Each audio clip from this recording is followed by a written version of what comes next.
प्रधान शिक्षयित्री को अवसरकालीन विदाय संबर्धना।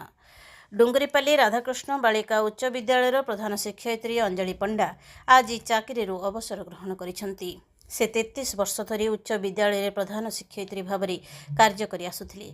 तांको कार्यकाल मध्य अनेक मेधावी छात्री सृष्टि करिसेंती। विद्यालयर भारप्राप्त प्रधान शिक्षक सुभाष चंद्र साहू सभापतित्व अनुष्ठित कार्यक्रम मुख्य अतिथि भाव ब्लॉक गोष्ठी उन्नयन अधिकारी गणेश किसान, सम्मानित अतिथि भाव स्थानीय सरपंच तथा विद्यालय परिचालना कमिटीर प्रथम सभापति चित्तरंजन मिश्र जोग देइथिले।